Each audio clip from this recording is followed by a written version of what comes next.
Welcome back to my channel Celeb Buzz. Please share and subscribe and press the bell icon for new updates. Elizabeth Taylor finally talks about Teddy Fisher. Elizabeth Taylor was born Dame Elizabeth Rosamond Taylor on February 27, 1932 in Hampstead, London, England.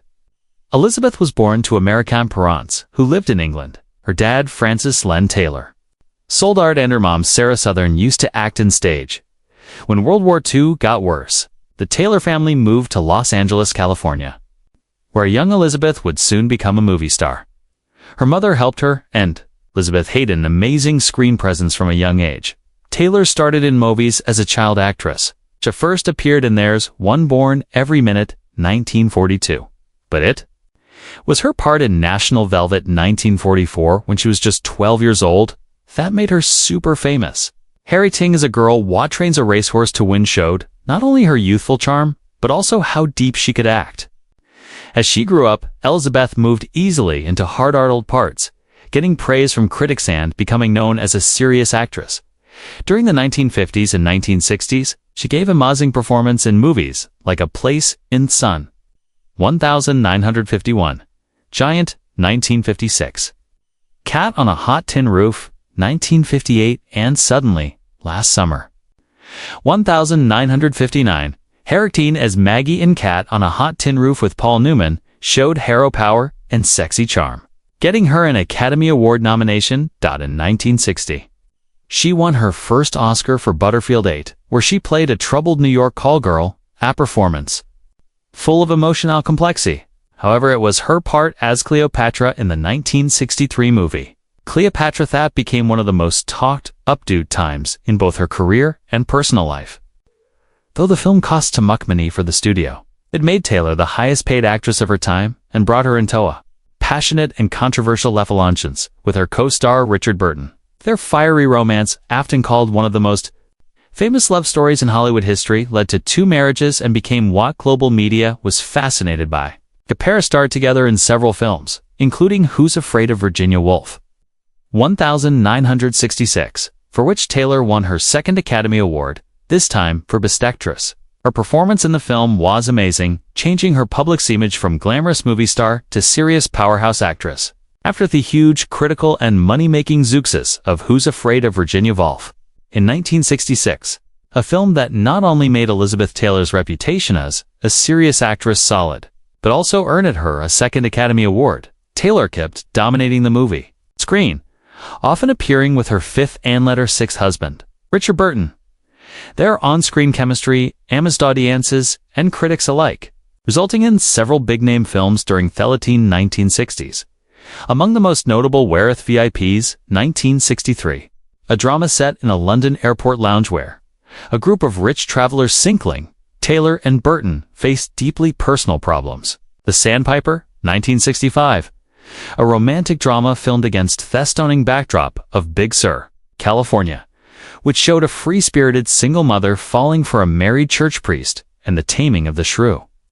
1967, a fancy and lively version of Shakespeare's classic comedy directed by Franco Zeffirelli. These films were not only major box office hits, but also made stronger the Cupo status as Hollywood royalty. Together, these movie ventures made an impressive total of $200 million worldwide, an extraordinary at the time and proof of the power of their joint star appeal. However, the end of the 1960s marked a turning point in Taylor's career. Despite her lasting popularity, several of her later films failed to connect with audiences and critics, leading to disappointing box office returns. Among these mistakes was Dr. Faustus, 1967. A dark and stylized retelling of Faust, legend that was criticized for its theatrical too much and lack of story flow. The Comedians, 1967, a political drama set in Haiti and based on a Graham Greene novel, struggled under the weight of its Chevy themes and slow pacing. Boom, 1968, based on a Tennessee Williams play, was an artsy piece in which Taylor played a dying heiress opposite Burton's mysterious poet. It was widely panned for its weirdness and melodrama. Another flop, Reflections in a Golden Eye. 1967, a psychological drama directed by John Huston and co-starring Marlon Brando, was seen as too disturbing and unclear for mainstream tastes. Finally, The Only Game in Town, 1970, a romantic drama with Warren Beatty, failed to gain traction at the box office. Theismann of failures marked the beginning of a decline in Taylor's control in theater. Cinema as the film industry began to change in New Hollywood. Stirs came up. Throughout the 1970s, Taylor shifted her focus toward a mix of heater releases and made 4 Levision films, a format that was becoming more and more popular and accessible to wide audiences. During this period, she began to try out different kinds of roles that allowed her to explore different sides of her acting range, though within elements of television production. While none of these projects matched the scale or praise of her earlier work, they showed her toughness and ability to adapt in a rapidly changing entertainment world. Taylor returned to the big screen in the 1980s with The Mirror Cracked, 1980, a British mystery film based on the Agatha Christie novel of the same name. In this movie, she played Marina Rudd, a troubled film star caught up in a murder investigation, a role that subtly echoed parts of her own messy life. Though the film got mixed reviews, Taylor's performance was noted for its depth and self-awareness. Later, in the decade, she appeared in Malice in Wonderland, 1985, a television film in which she played famous gossip columnist Luella Parsons, showing her ability to play real-life people with charisma and style. Another notable TV movie was Poker Alice, 1987. It's an Austrian-themed drama in which she played a gambler and madam navigating the American frontier. It's an unusual role thoughted to her diverse portfolio. In 1994, Taylor made her final theater film appearance in The Flintstones, a live-action comedy based in the beloved animated series. In it, she took on the role of Pearl Slaghoople, Wilma Flintstone's sharp-tongued and high-society mother. While the film was mainly aimed at a younger audience and was far removed from the dramatic seriousness of her earlier roles, Taylor's participation added a touch of classic Hollywood glamour to the group, but also marked a nostalgic closing chapter to her film career on the big screen.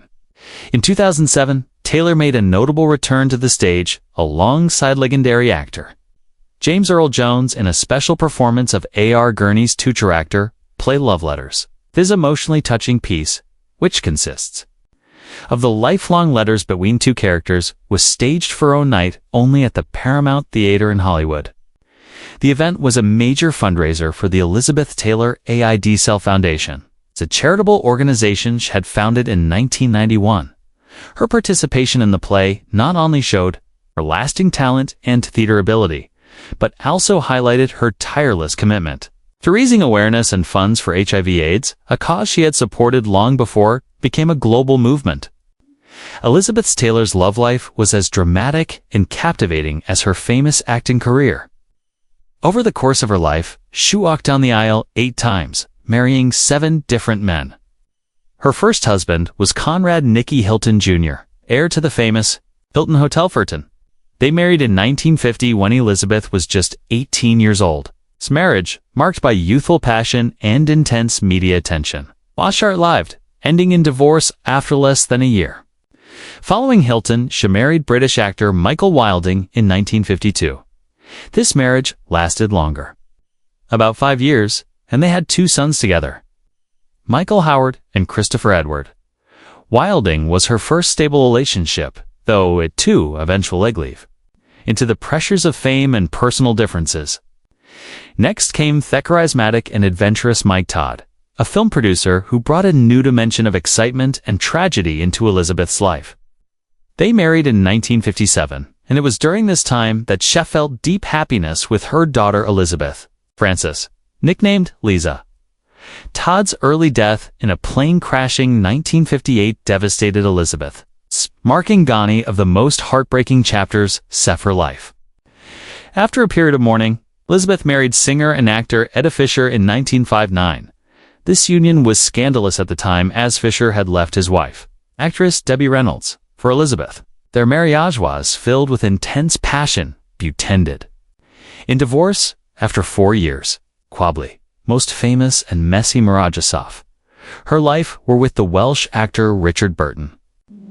They married twice, first in 1964 and then again in 1975, with a divorce in between in 1974. Their relationship was the perfect example of Hollywood romance and drama, marked by grand gestures of love and equal public fights. Their passionate and explosive union captivated the world and was the subject of endless tabloid speculation. Elizabeth's other marriages included John Warner, a Virginia politician whom she married in 1976 and divorced in 1982. And finally, Larry Fortensky, a construction worker she met at the Betty Ford Clinic, marrying him in 1991 and divorcing in 1996.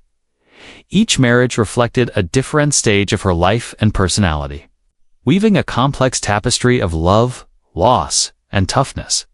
Beyond her official marriages, Elizabeth Taylor's love life was dotted with affairs and relationships with some of the most powerful and influential men of her time. Her charm and beauty attracted import personalities from various fields, and she was known to have had romantic relationships with people like Glenn Davis, a celebrated American athlete and football player, and Howard Hughes, the mysterious billionaire, aviator, and industrialist.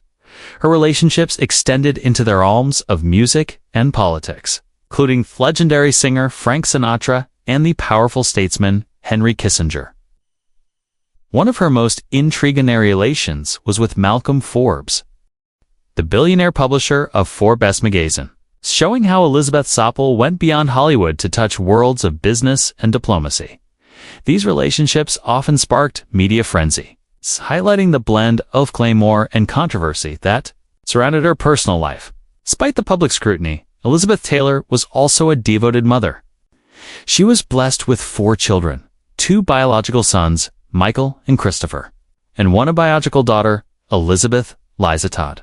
Additionally, she adopted a girl named Maria, adding another layer to her role as a caring figure amid the chaos of her celebrity existence.